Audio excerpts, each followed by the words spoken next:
Hello everyone, this is Money Mom. Welcome to the channel. Today I want to chat with you guys about the one thing I'm doing to work towards going zero to very little food waste. Let's get started and talk about it. Yes, I do waste less food than I used to, but I can still make a lot of improvements. I'm going to get right into this. Now, I'm not saying everyone is like this, but from what I've noticed, many people are. Many people shop or grocery shop out of habit. They might go the same day each week, whether they really need to or not. Now, many times you are replacing things that you go through frequently. For example, many people might go through milk frequently. They may go through bread or eggs. Now, I'm not saying those three items. Somebody else might go through yogurt a little quicker than somebody else. Each of us may have foods like that.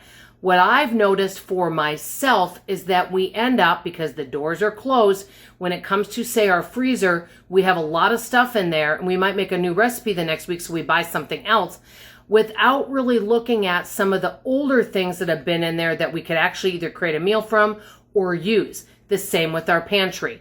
I actually spent less money in the month of February, and of course it is a little shorter month, because I'm really working through what I have at home. I am going to show you something briefly on my menu and something I'm working towards, so stay tuned. As you can see, I have quite a few things just in this front freezer. At the bottom there, I had tons of bags of frozen veggies. Well, you know what I've been doing? Each day I'm eating a bag of veggies as one of my items for lunch. And so I'm going through here because what happens is I'll buy things and then maybe I have those hash browns on top, right? You can see the hash browns right there. Well, I forget about the things that are underneath the hash browns. So one of the things I'm doing is really going through here every day and then writing out what I'm cooking today. So I'm trying to cook up a few items each day. Okay, here's an example of our menu. One of the things I used to do is if I saw something fun I wanted to make, I'd make it right away and have to go get ingredients for it. Well, all these items on this menu, which would be main dishes, sides, desserts and breads, and breakfast, I already have the ingredients for these items right now in my refrigerator, freezer, and pantry. What I'm doing is I'm putting them in order. So let's say I see something fun that I want to make. It goes at the end of the menu, and I move it up. So pepperoni chili, I just made that. I got it off Mandy in the Making. I love her channel. Now, the next thing on the list that I've had ingredients for a while is marmalade barbecue chicken. That will come next. The next are these Taco Bell Crunch Wraps. Got that from Catherine's Plates, another wonderful cooking YouTube channel. And then I've got a ham. So I'm going to go in order. Anything new goes on the list. Same thing with desserts, sides, breakfast ideas.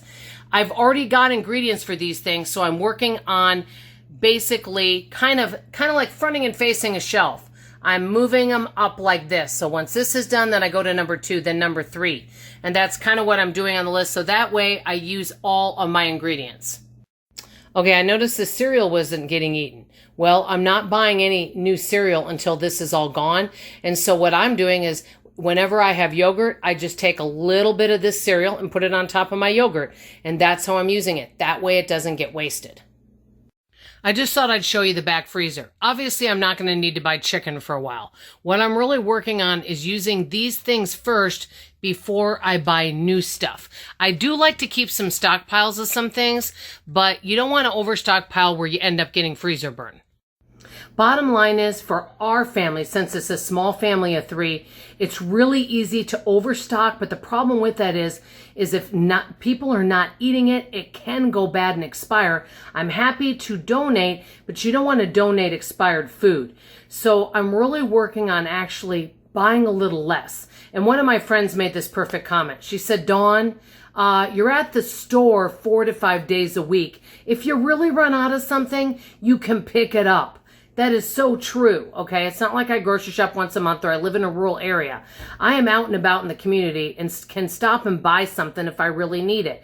So I'm really working on going through things, and really I'm working on actually having less stockpile of food items so that we use what we have and we don't waste it. Let me know your thoughts on this. Is there such a thing as overstocking? I want to hear your opinion. That's all I have to say for now. Love you, appreciate you, and hope to see you on the next video. Bye, everybody.